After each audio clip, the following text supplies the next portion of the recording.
العليم من الشيطان الرجيم بسم الله الرحمن الرحيم ألم تر إلى الذي حاج إبراهيم في ربه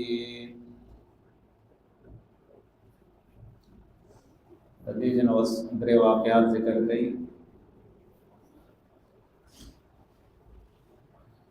مخکې آیت کې بیان شو چې الله د مؤمنانو ولی دی او الله دې د تیرون او باسي رڼا ته او کوم خلک چې د الله خبره نه مني کافر دي نو د دې دوست چې هغه طاغوت یعنی سرکشه خلق دی او دا سرکشه خلق دی رڼا د تیرو ته وباسي او الله یې تیرو نه رڼا ته راولي. په دې باندې اوس درې واقعات ذکر کړي چې الله څنګه مؤمنان د تیرو نه راوباسي او رڼا ته راولي، یعنی اسلام ته راولي، یقین ته راولي، د شکوک او شبهات نه شرک او کفر او د گمراهۍ نه راوباسي. او طاغوت چې هغه خپل منون کې څنګه په شکوک او شبهات کې اچي، کفر او شرک کې داخلي، د اسلام د رڼا نه د کفر تیرو ته داخلي، د هغې دپاره دا واقعات ذکر کوي. علم تر آیتان دی کتلی الالذی هاو کستا حاج چی جگڑی کولا ابراہیم د ابراہیم علیہ السلام سرا فی ربی ببارد رب داوتی ان اتاو اللہ الملک دا چور کڑی و اللہ تتا بادشاہی، یعنی اللہ پی پیرزون و احسان کڑو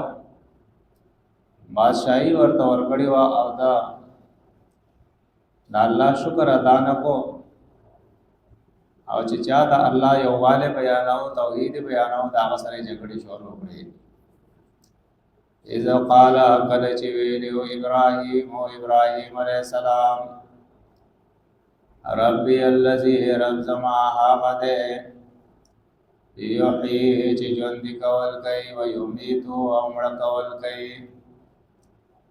قال ویلو ابراہیم علیہ السلام انا ذا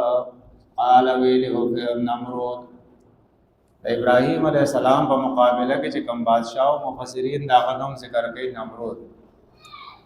قال ویلو نمرود انا ذا احیی ژوندي کول کوم و امیتو مړه کول کوم، دا کار خو زم کولی شم. او بیا مفسرین لیکي چې یو کس جیل کې و چې په هغه باندې د فانسۍ حکم و هغه آزاد کو، او چې دا کم معمولي غونته کې کیس و د ازادۍ امید و هغه یې فانسي کو. او بیا یې دا ووایي چې دا کار خو زه هم کوم چې څوک غواړم هغه ژوندی پاتې کړم، چې څوک وغواړم دی مړ کړم. ابراهیم علیه السلام ته پته ولګېده چې دا جاهله دی، نو هغه بیا دویم دلیل دله ورکو په خپله دعوه باندې. قال ابراہیم علیہ السلام فإن اللہ نبیشک اللہ باق یاتی راولی بالشمس انور، یاتی بالشمس رات لکی بنور سرا مراد ندازے چراولی نور من المشرق د مشرقنا فاتی نراولتا بیادا نور من المغرب د مغرب د طرفنا. الله د مشرق نه راخېجي او په مغرب بیا غورځي، نو ته د مغرب نه راوخېجو او مشرق ته وځه او هلته ډوبکه. چې کله دا دلیل د ابراهیم علیه السلام هغه واورېدو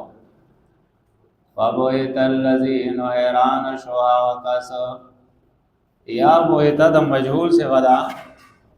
فبهت الذي، نو حیران کړی شو هغه کس کفره چې کفر یې کړی و. او بوهیتا د دې معنا حیران کېدل، چوپ کېدل، او دارنګې بے دلیل کېدل چې هغه سره دلیل نه وي. فبوهت الذی، نو حیران کړی شو هغه کس کفره چې کفر یې کړی و، بیا ور سره جواب نه و. والله الله پاک لا يهدي القوم الظالمين هدایت نہ کوي قوم ظالمانو ته، یعنی توفیق الله ظالمانو ته نور کوي د خپل لارې. او دویمه واقعا ذکر کوي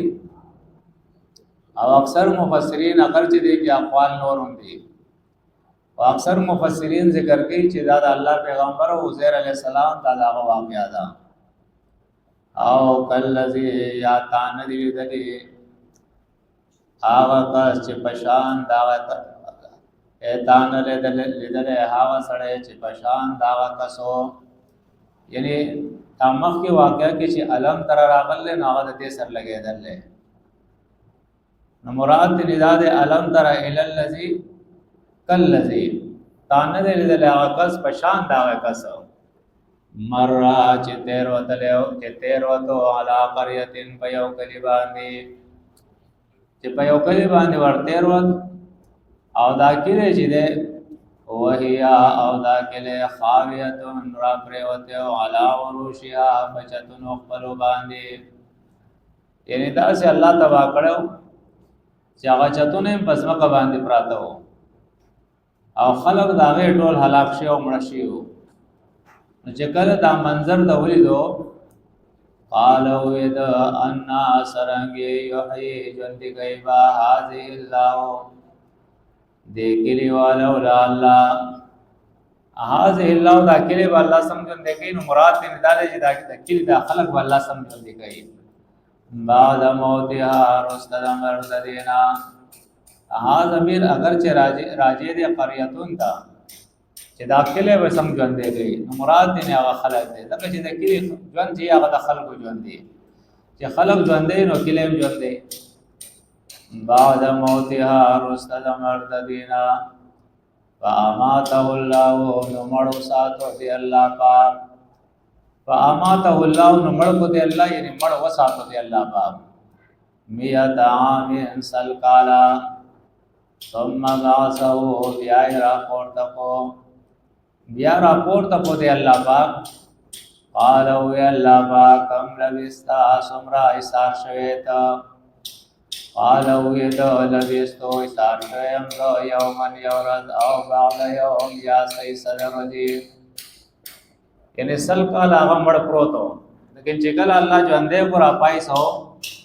او تاسو ته وګو چې څومره وخت عادت تیر کړي څومره وخت مړوي نو ته اس پتا نو هغه یو ورځ یاد ورځي صحیح سا. قالو یا الله پاک بل لبستا بلکې سال شوه ته میاتا من سل کالا میاتا سل عامن کلنا میاتا من سل کالا فانظر نو ګورا الی طعامک فراق فلتا وشرابک اسقاق فلتا لم یتسنح چې نه خراب شوی. یتسنح اصل کې د سنتون نه ده، سنتون لګي کې کال تا لم یتسنح معنا دا چې کلونه تیر شوی دی پرې باندې، نو چې کلونه تیر شي په یو خراب اسقاق باندې د خراب شي یا د اسقاق شي وګي لازمي خبره دا بس خاکي، لیکن تو ورته وګوره چې ستا روټي چې د خوراک دا غم نه خراب شي او ستا او بد اسکلو غم نه خراب شي. لم یتسنى دې کې ست تغیر او خرابي نظر راغلي. او بل طرف ته وګوره وانظر وګوره الی حمارک خرق بلتا خر وسرو الله رب العزت هغه خر چې هغه مړ کړو او دارنګ هغه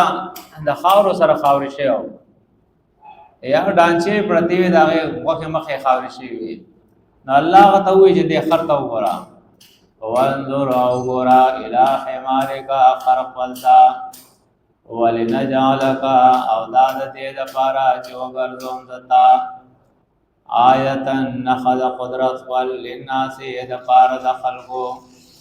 چې خلق ستانا تا ته وګوري دا واقعا وګوري او د الله قدرت چې داغه اظهار وشي په دې سره. وانظر او ګورا ال العظام اډوکوتا یعنی د خر دې اډوکوتا وګورا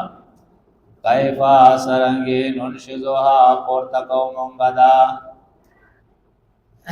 ننشزوها را پورته کومونګه دا خذو مونګه دا یعنی د ځمکې نه راپورته کو د یو بل سره به جوخ کو او هغه ډانچه به بیا جوړه کو ته دې ته صرف ګورا وانظر او ګورا ال الیظام اډوګوتا کیفا سرنګي ننشذها راپورته کو مونږه دا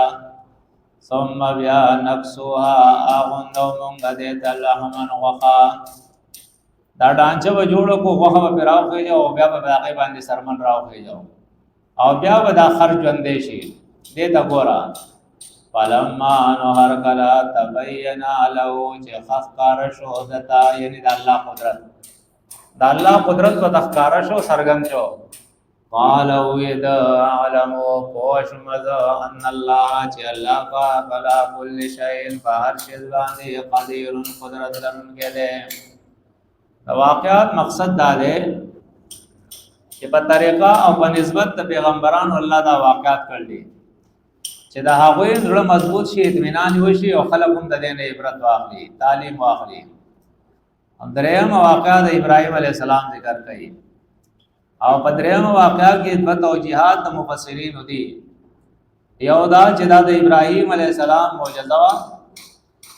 چې الله رب العزت هغه ته خو چې کله هغه تعجب وکړو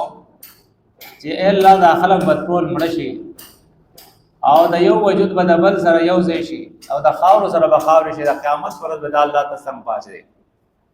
نو الله ورته وی چې تنه منه هغه نه یقین مشته منما ستاسو قدرت نه دا بعید نه دا او ځکه قتل غواړم چې اطمینان وشي نو الله ورته وی چې سلور مارغان ونیسا او هغه پس کې د یو بل سره ټوکړې کو بیا داغه عذاب واخلا په مختلف د غرونو باندې کېدا او بیا ته تاواز وکړو دا به راځوندې شي استاد طرف ته روان شي یو تفسیر دا دی او اکثر مفسرین دغه تفسیر کړي دي لیکن بعض په کې داسم تفسیر کړي دي چې اصل کې دې کې لفظ راځي وسرهن نو سر ویل کېږي میلان تا او دارنګي امختقول وتا ناوی دا تفسیر کړي دي چې سلور مرغان د ځان سره وساته امختای کا او بیا چې دی هغه په مختلفو ځایونو کې نوا او دې ته आवाज وکړو دې بتا تر راځي نو دا تفسیر په دې سره کړه دی چې کله ابراهیم علی السلام د نمرود سره مناظره وکړه او دا هغه قوم هم د شانتی و چې ایمان نه راوړو او پلاری ایمان نه راوړو د ابراهیم علی السلام تعجب کو چې داخله بسم ایمان راوړي د دې کفر نه بسم راوځي نو موته په معنا د کفر الله ورته وی چې ته ماروان وساته نګور دا خو یو بے عقل شه د مرغی دا چې دې کور کې ځان سره وساته او مختی کې د ځان سره چې بیا ته ځان ته आवाज کې چرآ شي هغه مرغی مرাজি دا خو انسانان دي لکه گزارو کا صبر نکار واخلا او تبلیغ او تعلیم کار جاری ساته نو چا باندې کې چې ایمان هغه پراوړي مایوس کېږم نو بیان تفسیری دا کړل وَإِذْ قَالَ وَقَلَجِ إِبْرَاهِيمُ إِبْرَاهِيمَ عَلَيْهِ السَّلَامُ رَبِّي رَبَّ زَمَا أَرِنِي وَخَيْمَاتَ كَيْفَ سَرَنْگِي تُحْيِي الْمَوْتَى جُنْدِ کے بتمڑی قَالَ وَيَ اللَّهُ پاک وَلَمْ تُؤْمِنْ اے یقین نہ لریتا قَالَ وَيَ إِبْرَاهِيمَ عَلَيْهِ السَّلَامُ بَلَا وَلِنَا ولكن ليطمئن لیکن د پاره د دې چې په اطمینان شي قلبي زړه زما قال وی الله پاک فخذن ونساء اربعه سلور من الطير د مرغونا مختلف قسم مرغۍ سلور راونسا وسرهن نو ټوکړې ټوکړې غدا اله غزان سرا یو مان دادا فسرهن نو مختقد الیک د ځان سرا یعنی دی وساته مختق د ځان سرا ثم جعل بیاو غرزوا علی کل جبل بهر یو غر باندې بهر ډېرې غر باندې منهن د دې سلورنا جزءا یویسا نیا کدی کې مکړې دا تفسیر والے نو مختلفه کې به شې داغه د غرونو کې دا او کله دینه مراد چې دی هغه داخلي چې د کفر نه د کفر د مرګ نه به داخلك څنګه راوځي